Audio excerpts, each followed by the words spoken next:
Hey guys, Zangetsu 134 here, bringing you another special review with my buddies. What's up? I'm Titus. And I'm Zangetsu 134, and unfortunately we couldn't get Cody with us again. He had work. This is another Zangetsu special. We could go to Walmart. Nice. Just kidding. He's probably busy. That'd be pretty dang funny. That would be pretty busy. But we're doing a special review. We just got out of the Lost World Fallen Kingdom. Okay, so spoiler-free first. I was a little mixed on the... it was mostly for the ending, but I will admit I did have a pretty good time while I watched it. I think this is a lot better than the first one, and I like the first one. My only problems with the first one is it felt like it was trying to be like the original. It would do stuff that, like, I've seen before. And while I'm sure a lot of people did like that, because it's like, oh, I'm one of those people that, like, you don't have to do beat for beat. You know, like, that's one of those things that bugs me in a film when it's like, oh, it's like the first movie. Yeah. Because you want to pay to see something. Yeah, like, you know, I like the stuff about Jurassic World in that it was more like SeaWorld, or it was like an actual theme park. Where we, you know, like, I always love that shot where it shows them doing like a water show, and it shows like the, what is that dinosaur? Mosasaurus? Yeah, the Mosasaurus, like, jumping out, like, doing tricks. Mm-hmm. I like the stuff with Chris Pratt actually, like, being like an animal trainer and how he trains the raptors. Yes, yes. I like that they brought in the Indominus Rex from the novels. But they still did so, like, I will admit Chris Pratt's relationship with the woman in this is a lot better than the first one, because I was like, what's her name again? I can't even remember. Man, she's beautiful. Because I don't even remember Chris Pratt's name in this. I just call him Chris Pratt. Owen Grady, because he's like my favorite color. Or Star-Lord, if you really want to be technical. So we both watched Infinity War. But like I said, this movie is very much its own thing, which is what I liked about it. Yeah. You know, and you know, I've watched pretty much all of them. Like, so, like, you know, like, let's you know, kind of talk about, like, before we get into the meat of it, our you know, our thoughts on them as we, you know, all the Jurassic Park movies. Of course, the first one, which I mean, it's classic. It's one of the most like, it's what did it. Yeah, you know, it's one of the most iconic films like ever made. Mm-hmm. It made it possible for dinosaurs to be real in film. Yeah, you know, and it wasn't just CGI. There was practical effects in that. Well, wasn't the T-Rex? He was actually animatronic. Yeah, for a lot of the shots, they use like a giant animatronic T-Rex. If you mind holding the yeah, sure. Sorry. Oh, you're tired. Good. You're good. Take turns. So you know, like, sorry. Oh my. You're getting. Well, it's just the sun's making you like not show up. Okay. On my face. Yeah, like you were glowing there a little bit. I wonder if I can like move this over to the side. Oh, I can't. Actually, yeah. Is that gonna live, everybody? That kind of does nothing. Yeah, that kind of does nothing. We are a classy. You don't have to be you're buckled in. You don't have to be buckled in while we're doing the vlog. Oh, I knew we were about to be going. I'm sorry. That's sorry. Okay. So yeah, you know, the first one's really good. You know, like it has, you know, the, you know, all the characters in it. You know, it has Jeff Goldblum in it. You know, it was really good. You know, you know, my only complaints of the film would be like some of the plot points they bring up doesn't really get brought in, like the stuff about the lysine contingency with the dinosaurs. The fact, like, well, Samuel L. Jackson says, you know, like, what can they do if they can't, like, they have an inbred females. Well, not only that, but they also have this thing called lysine contingency, where they have to feed them this chemical called lysine. If not, they'll slip into a chemical, and yeah, right. You don't even remember that. You know, the hunter, the really cliche hunter that like who doesn't die in the book. She's a smart girl, clever girl. Yeah. Which they have one of them in this too. Which God, I hated that character. Because he was so. Another movie was good. Like, I liked Peter him Postlethwaite, the guy who was in Jurassic World, the one that's like, go for the pompadour, the pompadour.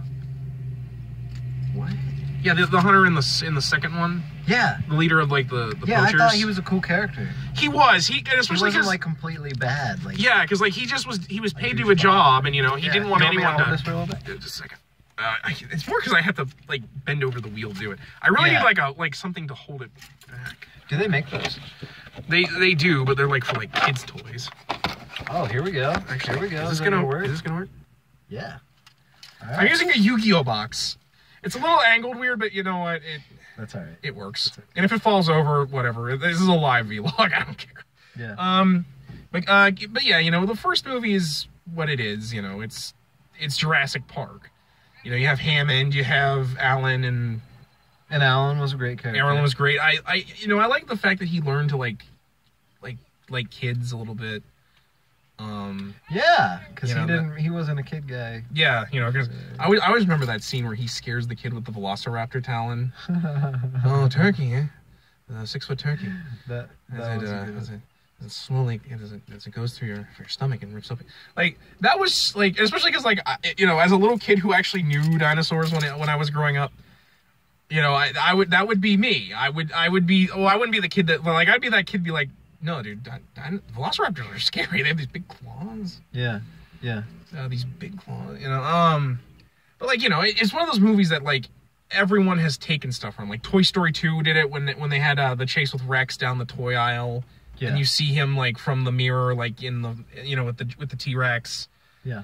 You know, it's been, you know, they've made jokes of it, like how in Jimmy Neutron they make the fun of the movement thing, even though that was a thing that people thought was, you know. And I will admit, I've liked that they've, like, because I think in Jurassic World people make a point about how the dinosaurs should be, like, the T-Rex should be feathered. Yeah, but they point out how they genetically modify the T-Rex to look how, like, people would think they would. Yeah. Which comes up a lot in this film, and what kind of frustrated me about the end, because, like, they bring up in the first you know, we'll get there. But yeah, I like Jurassic Park 1. The Lost World Jurassic Park, it's not bad. It has problems with it, though. Like, a lot of it being, like, Jeff Goldblum's character's family stuff, the stuff with his daughter, the fact that they made his daughter a gymnast so that she could kick a velociraptor out a window. I hated that scene. I still hate that scene. Yeah. Because, like, the first film, the velociraptors can open doors and are able to trap these kids in, like, and, you know, the kids only get away because they were able to be a little bit trickier. Yeah. And then the velociraptor in Lost World Jurassic Park is like, hey, you! And then it's like, yeah! Just gets knocked out a window. But I will admit, that movie, I love the ending of that movie where the T-Rex is goes through, like, San Francisco. Yes. And just rampages. My special favorite part being the Japanese tourist, like, businessmen who's like, we left Tokyo to get away from this, implying that Godzilla is real in the Jurassic Park universe. Which I dug that. I would pay to see Godzilla versus Jurassic Park. Oh my That's God. a movie they need to make. Right? You know, where, like, they think they've discovered, like, dinosaur, like someone's making dinosaurs. No, it's just Godzilla. Right. And then, like, Godzilla fights T-Rexes and stuff. Right. Which probably wouldn't be too hard for him. Yeah. He'd have to fight hundreds of T-Rexes. But, like, yeah, like, I like the film, but I will admit, Vince Vaughn in Jurassic World is terrible. Because it's at that time where Vince Vaughn was trying to be a serious actor. Yeah. You know, and he did stuff like that movie with J-Lo where they go into the mind of a serial killer. I forget. Oh, The Cell. Yeah, I never saw that. That movie's really bad. It doesn't help that, like, it's shot like a bad 90s music video, and, like, all the imagery would be something you'd see in a music video. Yeah. But, man, I hate music videos. But getting back on track before we go into another rant about a different movie. Mm-hmm. So I like The Lost World, but I will admit it has problems, mostly in the fact that it feels weird in places. Like there's a lot of environmental protection stuff, and again, these dinosaurs are not real. They go into that more in Jurassic Park 3, mm-hmm. about how they're genetic abominations in a sense, because they're not fully dinosaurs. They're dinosaurs created using frog DNA and DNA of the dinosaurs in a way that allows these things to be, but they're not genetically the same. Yeah. You know, like, that was a thing that was so throughout, like, they're real in a sense, their own creatures, but it's almost like, yeah.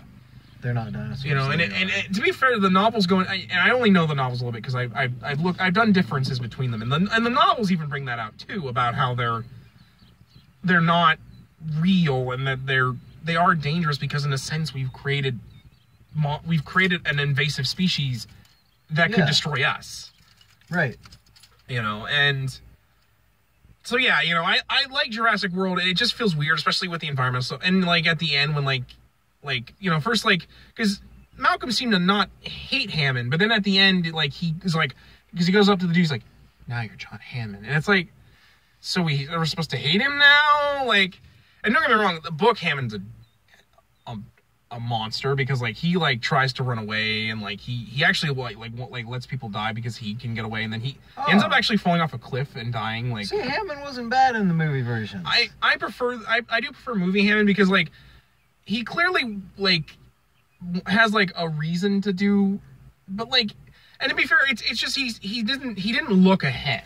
He didn't think about the ramifications, and and he did try. In the first Jurassic, charismatic. He was charismatic, and he's like that guy I was talking about, and the old guy that. Well, no spoilers yet. Well, but the old guy that dies. The old guy that dies in this one. He was talking about how they were young and and they were they made mistakes, but like which I will give credit to these movies. They do really bring up a lot about Hammond's visions and like how everything is tied to Hammond's legacy. That's one thing I like about these later films is that they really do try to make you feel like this is the next step for Jurassic Park. Mm-hmm. Because throughout the films, we never really got a fully fleshed Jurassic Park until Jurassic World. Right.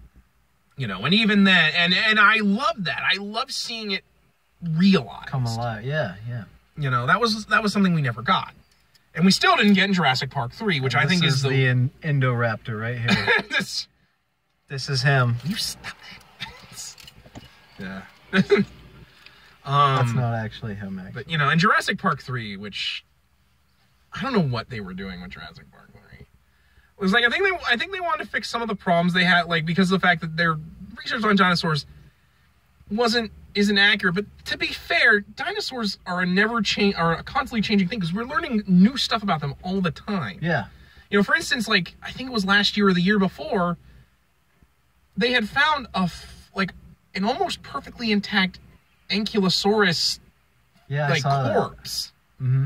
And they found out things about it that we've never learned about dinosaurs before. Yeah.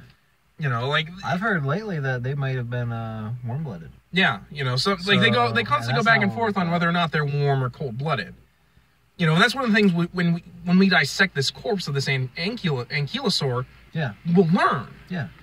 And another thing that I always noticed, but I've heard, I think everybody knows this at this point, but the Dilos, the Dilophosauruses, were actually like real big. Which ones are they again? They're the frilly ones. Oh yeah, they're actually small. A lot bigger. But like a lot of because I think in a lot of the stuff like they thought they were much smaller, more in line with like the modern frill lizard that we know today, but slightly bigger. Like a size of a chicken, whereas a frilled lizard is like, I could hold it in my hands like this. Yeah. But like they were a lot bigger. Although I think a lot of that had to do with the fact that they wanted to make the Dilophosaur a real prop.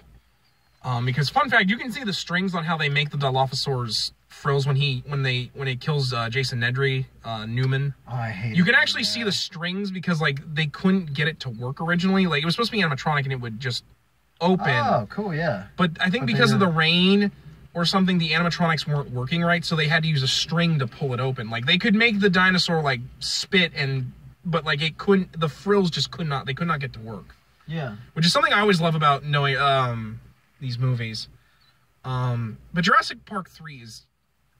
I don't know what they were doing because like they have Alan and his girlfriend back and she's with another guy.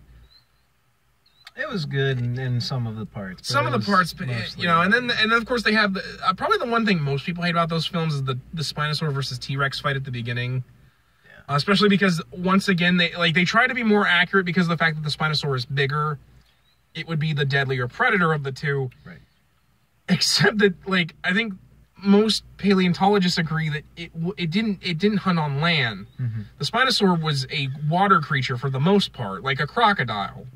Yeah. And that its teeth were hook-shaped, as if so that they could catch fish, and more likely ate on fish. Mm-hmm.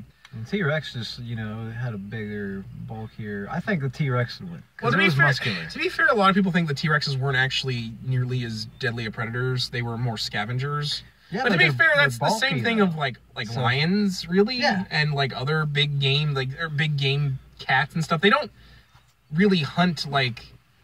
You trying to keep the... Yeah, it's starting to go down slowly over there, so it's getting a little bit better. Are you trying to be Superman? What was the Superman? No, I'm the Spinosaurus. Oh, okay. But that like in a lot, and not only that, the T-Rex is the most popular creature in Jurassic Park. Like it's always a treat to see the Jurassic Park, the dinosaur, or the T-Rex. And to be fair, I actually like how they've never really fully like overplayed the T-Rex.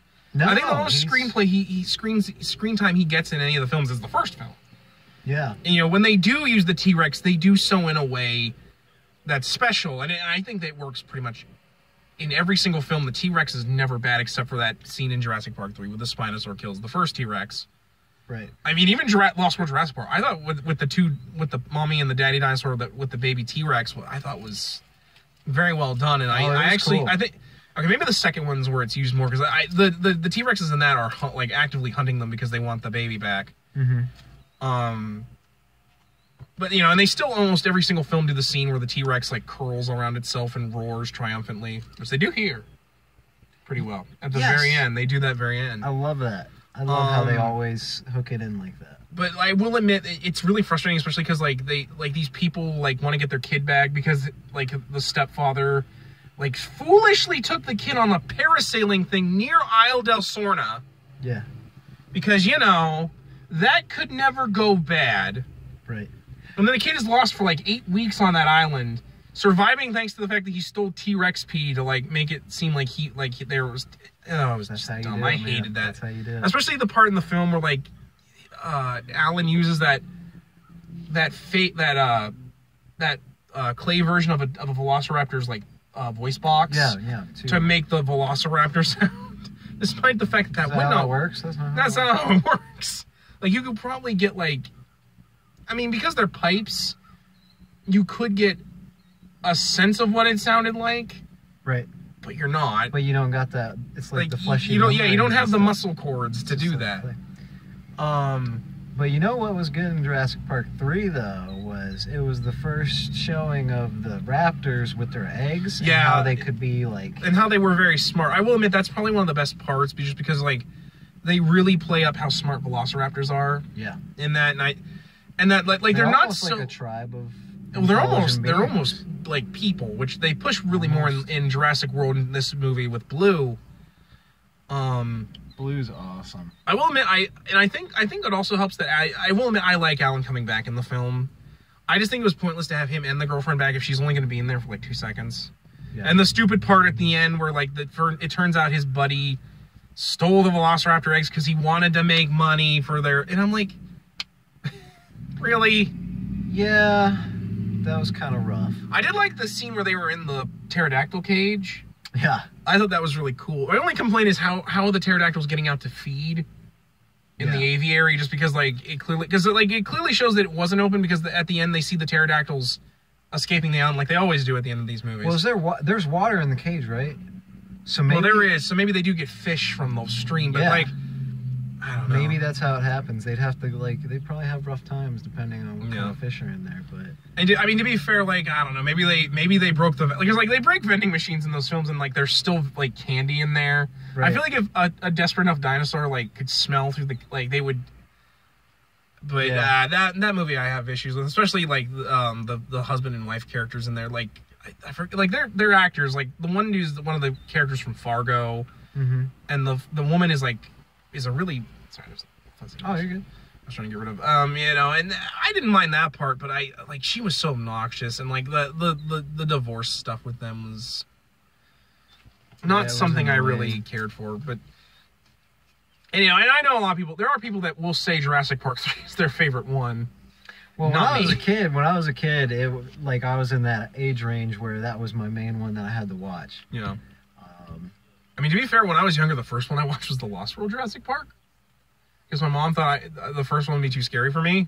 And I mean, to be fair, I was pretty young when it came out. Yeah. And to be fair, without Jurassic Park, we wouldn't have Power Rangers. Like, without its popularity.